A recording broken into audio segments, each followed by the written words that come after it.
گھرانے سے کیا خوب انتقام لیا ہے۔ یزید، تو جو کچھ کہتا جا رہا ہے وہ تیری اندرونی کیفیت کا اظہار ہے۔ ذرا دیکھ تو صحیح، اے بے ادب، تو اپنی چھڑی سے جس ہستی کے لبوں کو نشانہ بنا رہا ہے وہ جوانان جنت کا سردار ہے۔ تو نے محمد صلی اللہ علیہ وآلہ وسلم کے پیاروں کا خون بہا کر عبد المطلب کے چاند تاروں کو خاک نشیں کر کے اپنے سوکھے ہوئے زخموں کو دوبارہ ہرا کر دیا ہے اور اپنے بھرے ہوئے گھاؤ کو دوبارہ کھول دیا ہے اور اسے مزید گہرا کر دیا ہے، اور آج تو اپنے مرے ہوئے لوگوں کو مخاطب کر رہا ہے، انہیں بلا رہا ہے اور اس بات سے بے خبر ہے کہ عن قریب تو خود اسی گڑھے میں گرنے والا ہے جہاں تمہارے وہ اسلاف پہلے سے موجود ہیں۔ اور جب تو اپنے سگوں کے پاس پہنچ جائے گا تو پھر رہ رہ کر تیرا دل چاہے گا کہ کاش تیرے زبان کی گویائی نہ ہوتی، تو قوت گوائی سے محروم ہوتا اور تو گنگا ہوتا تو وہ نہ کہتا جو تو ابھی کہہ رہا ہے، اور تو تمنا کرتا کہ کاش تیرے ہاتھ شل ہوتے تو وہ نہ کرتا جو تو اب تک کر چکا ہے۔ اے پروردگار، تو ان ظالموں سے ہمارے حق دلا دے اور ان ستمگروں سے ہمارا بدلہ لے لے۔ بار الہا، جن جفاکاروں نے ہمارا خون بہایا ہے اور ہمارے اصحاب کو شہید کیا ہے ان پر اپنا غضب نازل فرما۔ خدا کی قسم، تو نے اپنی ہی کھال نوچی ہے اور اپنے ہی ہاتھوں سے اپنی تکہ بوٹی کی ہے۔ بہت جلد وہ وقت آئے گا جب تجھے انتہائی ذلت و رسوائی کے ساتھ اللہ کے رسول کا سامنا کرنا ہوگا۔ تو نے نبی کی ذریت کو خون میں غلطاں کر دیا، ان کی عطرت اور ان کے پیاروں پر ظلم کر کے ان کی حرمت و رعایت کو ضائع کر دیا ہے۔ یزید، جب تو اپنے گناہوں کا سنگین بوجھ لیے قیامت کے دن اللہ کی عدالت کا سامنا کرے گا تو دیکھنا کہ کس طرح اللہ باغ رسالت کے ان بکھرے ہوئے پھولوں کو اکٹھا کرتا ہے، اور وہ منصف حقیقی کس طرح جور و جفا کرنے والوں سے ہمارا حق ہم کو دلاتا ہے۔ اللہ کا ارشاد ہے، جو لوگ راہ خدا میں شہید کر دیے جائیں انہیں مردہ مت کہو، بلکہ وہ زندہ ہیں اور اللہ کے پاس رزق کھاتے ہیں۔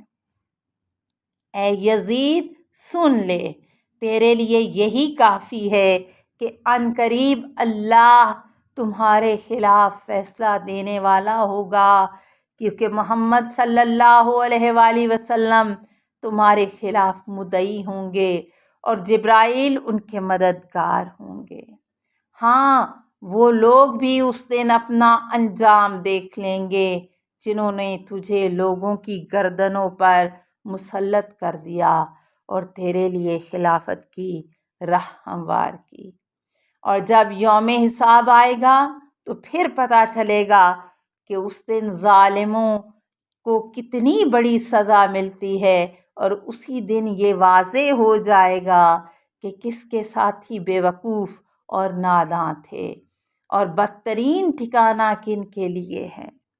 اے یزید، یہ زمانے کی گردش ہے کہ مجھے تجھ جیسے شخص سے ہم کلام ہونا پڑ رہا ہے، ورنہ میں تمہیں انتہائی بے وقت اور حقیر خیال کرتی ہوں، اور تو اس لائق بھی نہ تھا کہ تجھ سے گفتگو بھی کی جا سکتی۔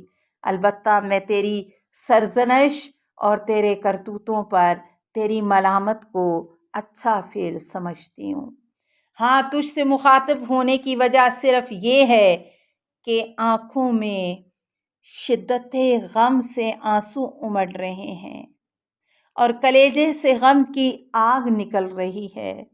واقعی کس قدر حیرت کی بات ہے کہ خاصان خدا جنہیں اللہ نے عزت و شرف سے نوازا، وہ جماعت ان لوگوں کے ہاتھوں قتل ہو جائیں جو کل فتح مکہ میں ہمارے آزاد کردہ تھے۔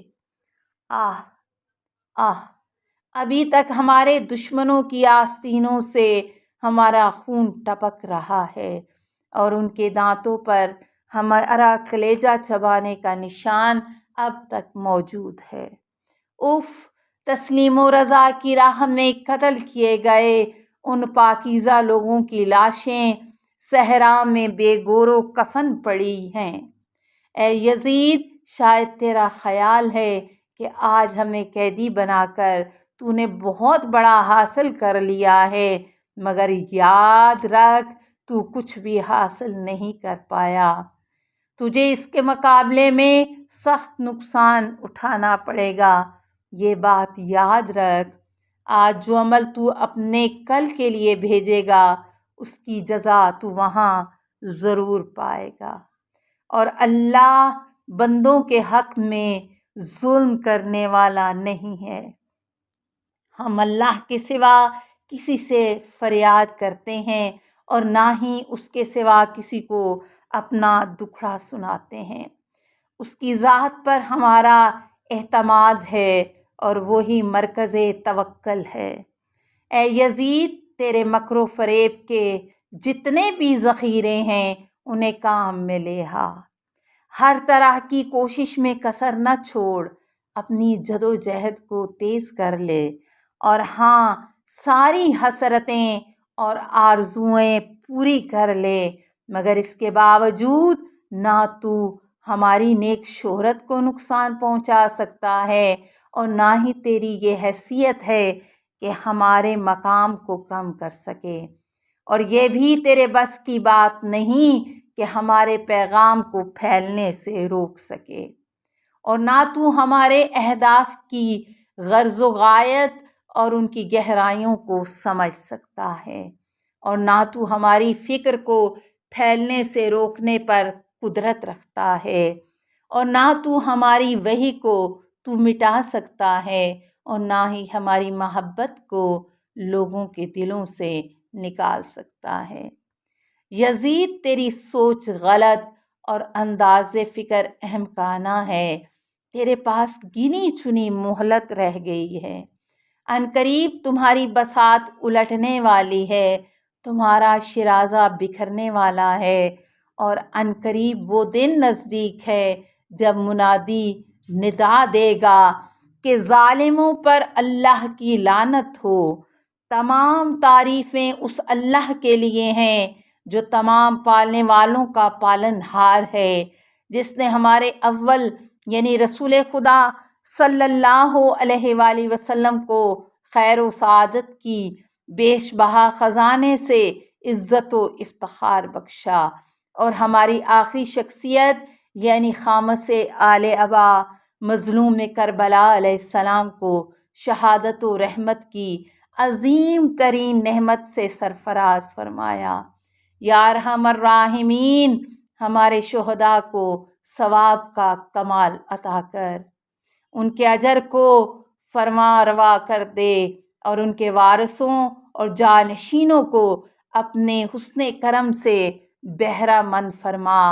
یقیناً وہ بڑا مشفق اور حد درجہ مہربان ہے، اور ہمارے لیے اللہ ہی کافی ہے اور وہی بہترین چارہ ساز ہے۔ السلام علیکہ یا بنت علی مرتضی، یا زینب کبریٰ، یا ام المصائب، الا لعنت اللہ علی القوم الظالمین۔ السلام علیکہ یا ابا عبداللہ الحسین۔